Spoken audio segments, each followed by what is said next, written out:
Hey everybody, it's Mike, aka That Reseller Guy. It's Thursday, so we got some sales to go over and a couple other little things. A few people have been asking me to show how I use my impulse sealer, my heat sealer, and wrap up stuff, so I'm going to show that towards the end of the video. And also a couple questions on video games. Board games. What is the easiest way to ship those out? A couple different ways you can do them, just depending on the size of the game. They do vary quite a bit. So we'll go over that at the end as well. So let's go over some sales. Sales were pretty good over the last 24 hours. Sold 7 items for $315 and a little bit of change. As always, that's item, shipping, and tax all included in that total. Had a couple of really good sales, so let's get started. We'll go over a couple of the cheaper ones first. This is the first one here. It's just this, 2 decks of playing cards. These are World Series of Poker official playing cards. These are actually going to an international buyer. Let me look at my receipts, see where they're going. All right, these are traveling a long way. These are going all the way to Australia. So I'm just going to ship them to Kentucky, and they'll ship them to Australia. Now, I have changed my policy a little bit on international shipping. I will do some of it if it's lighter weight items. So anything that's new that I'm listing, I will ship through a simple export rate using Pirate Ship because it's a little more, it's cheaper for me, and then the buyer, it's cheaper as well. So stuff that's light and stuff like that, I will go ahead and ship myself. But yeah, these sold for $19.99. I think it had free shipping, and then obviously he's got to pay a lot of extra fees and maybe even some import taxes when he gets them in Australia. Next, I picked this up just the other day. This is a Aramith Leopard 9-ball. Picked it up for just a few dollars. I knew it wasn't going to be a big money maker. Saw that they were selling for about 15, 16 bucks, somewhere in that range. Figured I'd just flip it quick, put it out at 15 bucks, free shipping, and that's what it sold for, $14.99. I'll just put this into a padded mailer, and it's going to ship out first class. Next item is also international, but just going up to Canada, so I always ship up to Canada myself. This here is an autograph photo. This is Martin Brodeur. He played with the New Jersey Devils, and this is his signature. Yeah, that's what you get from Martin. You get a little squiggle there, and it is authenticated. They authenticated that signature. With a lot of autographs, a lot of times the authenticators for these companies will do it kind of based on who got the autograph. If they know who's bringing the autograph in, where it came from, there's a little bit of trust involved there. If just some random guy off the street brought this in, they might not authenticate it because just about anybody could make that squiggle or at least get pretty close to it. So that's kind of how authentication works sometimes. It's just sort of like, we'll just call it the provenance of that item, where it came from. So yeah, I got the Becca authentication card on the back, the sticker on the front. This sold for $39.99 plus shipping up to Canada.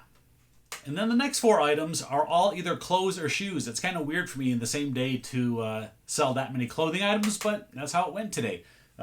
First one right here, pair of cycling shoes. These I picked up at the auction a couple weeks ago. The one that I told you was mainly sports collectibles, but they happen to have this pair of cycling shoes in there.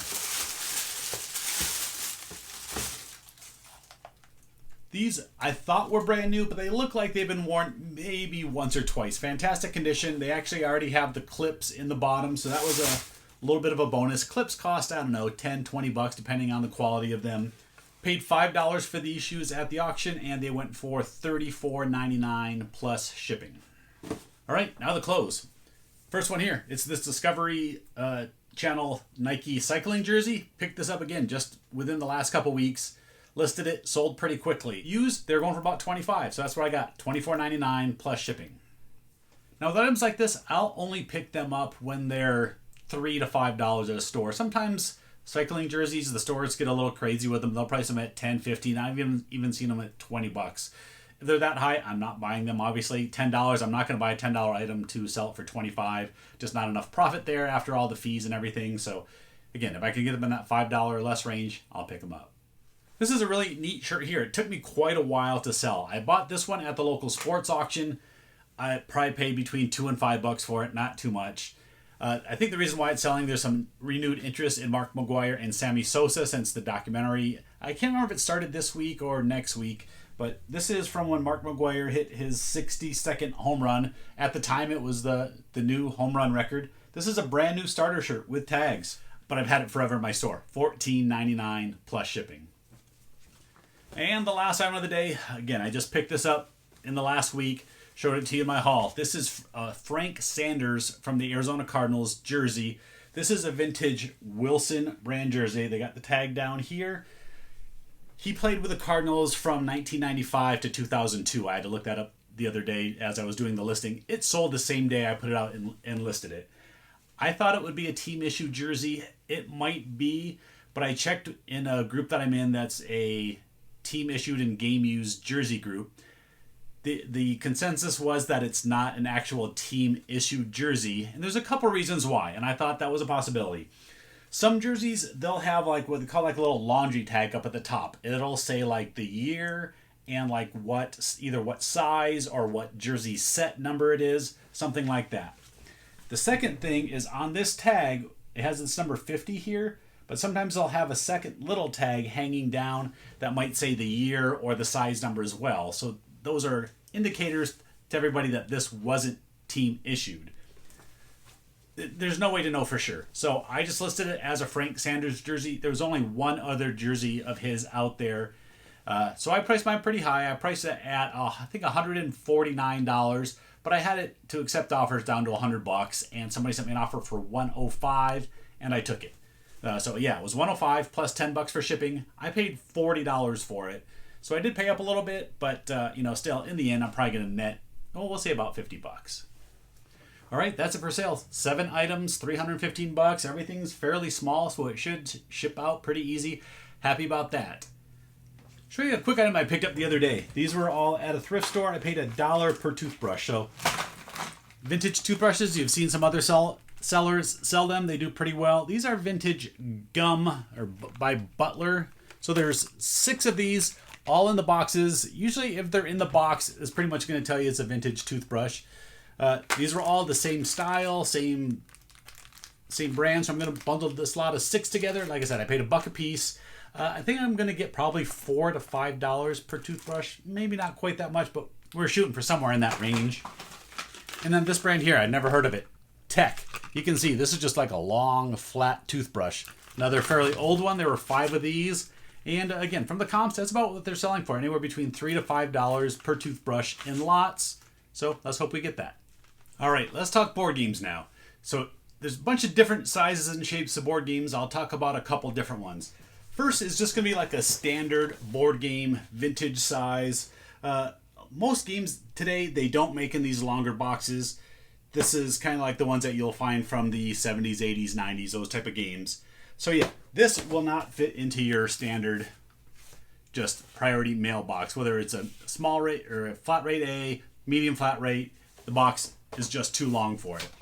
They do make what they call a board game box, which is this long one. It will fit in here, but it's going to cost you $17.75 if you use this box. Yeah, most board games are probably going to weigh under 2 pounds, right around that 2 pound range. This ships out at a much heavier rate, so yeah, $17.75 if you want to use this one. Now you can, but wouldn't suggest it. So to save yourself some money, you got to do what's called Franken Boxing. So a couple different ways. First, use a priority mailbox. This is the 1092 box, not a flat rate. Depending on your post office, if you take flat rate boxes and Frankenbox them, they don't like that too much. They still want to charge you that flat rate. So I use these boxes here. If I was actually going to ship this out, I might actually wrap it in some bubble wrap or something to keep everything together. But just for demonstration purposes, we'll just show you what we got here. So yeah, here's what you got. You got this box that sticks out a little bit. So I'll take it like that. And we got to get this other box, same size. I used the same 1092 box.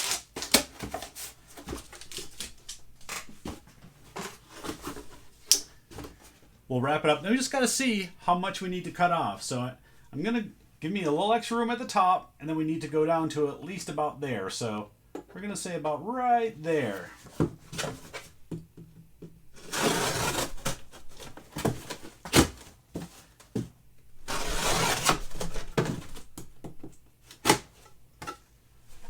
That was a pretty good cut, huh? Yeah, that was nice and straight up. That was a good one.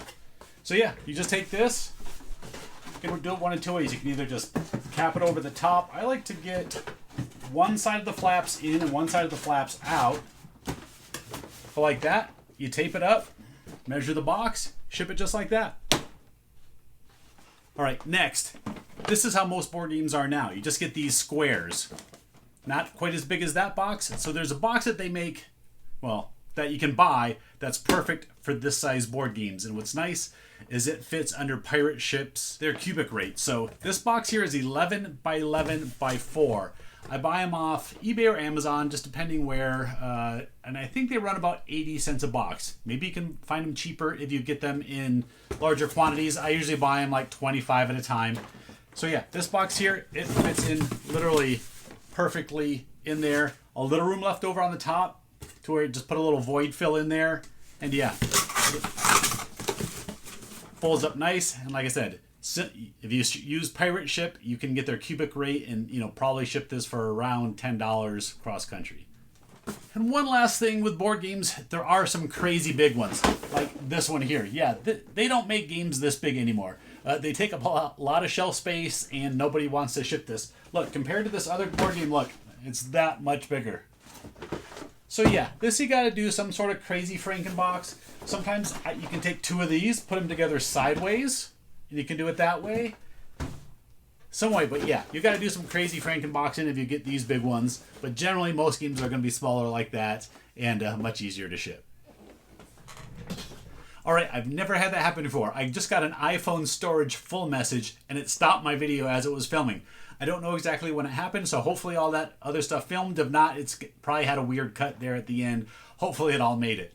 All right, let's flip over now. We're gonna go check out my heat sealer. They actually call it an impulse sealer. I call it a heat sealer most of the time, and show you how that works and what it looks like. All right, here's the heat sealer that I've talked about that I promised that I would show in some of the videos and kind of show you how I wrap things and then seal them up. So yeah, this is the sealer. This I think is an 18-inch one, and they're fairly expensive. I know you can buy them on Amazon. I think I paid a little bit under $100 for this one. Some go up over 100. So just depending on what size of stuff you'll be sealing. This one's, like I said, this one's an 18-inch. I know they make a 12, and I think they make an 8-inch one. So just depending on what you're gonna be sealing up, I bought the bigger one because I do board games and stuff like that. If you're gonna seal boxes like this, you need one of the bigger sealers. And here is the heat sealing stuff that they sell to go with it. So when this rolls out, there's a slot open on this side, and then the side and the back are both sealed. So you can put the item in here. This one doesn't quite fit, so let me switch to the other size. Because just like with the sealer, they sell the wrap in different sizes. I think this is 12-inch wrap, and this is 16 or 18-inch wrap.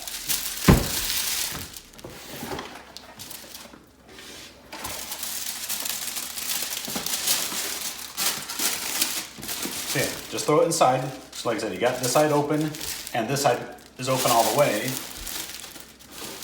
And then there's a little dial on here, and you set the setting just depending on how long it needs to seal for the type of wrap that you have. I think mine's on like 3. So when it's like this, it's not even on. Nothing happens until you press it down and make the connection, and that's what heats up the coil inside. So you hold it down, and this little red light comes on, and it turns off once it's done. So just about the time it's done is you can pull it apart, and you have your seal right here. And then I'll go and seal that open side as well.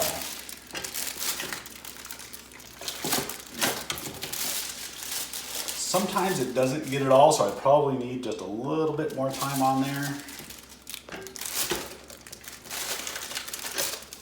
Plus this part of my sealer isn't working too well anymore. Let's see if I can get this last little bit off. So it's sealed on all 3 sides, well, all 4 sides, 3 sides, it's not a triangle.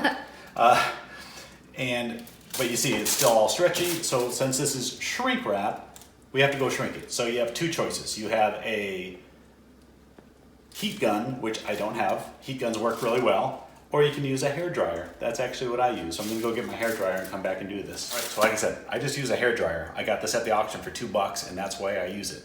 A heat sealer isn't very expensive. I'm sure you can get one for 20, 30 bucks tops for a cheap one, maybe even less. So the day that this dies, then I will go get a heat gun because that works a little better and heats up quicker. This you gotta turn on for 15, 20 seconds before it gets hot enough to shrink the wrap. So it's gonna get a lot from the hair dryer.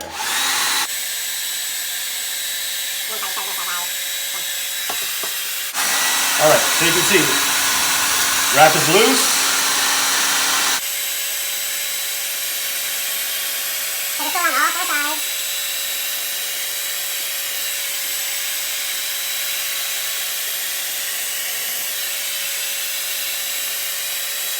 Then you got to get the front and the back.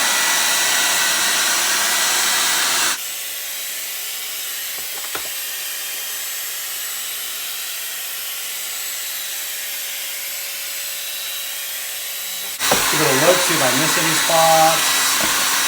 Sometimes you gotta kind of hit the edges again a little bit. Now it's nice, sealed. You can put it into your booth. You can put a sticker right on the front.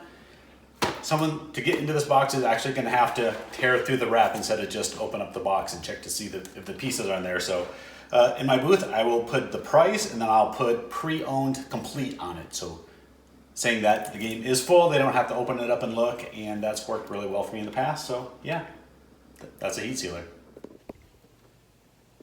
I forgot to film an outro. Yeah, I forgot. So thanks everybody for watching. Go back to Monday's video, put your comment in there because that's where I'm going to do the drawing from. That was our subscriber blitz video. This channel, we've actually lost, I think, 2 subscribers since the start of the week. That's what's been happening. I lose 2, gain 3, lose 3, gain 2. We're staying right around that mid 1190 number, trying to get that over 1200. Even if it doesn't happen, I'm still going to do the drawing. So thanks everybody that's been subscribing to those extra channels and all that. So yeah, hit subscribe, give us a thumbs up, and thanks for watching. See you next time.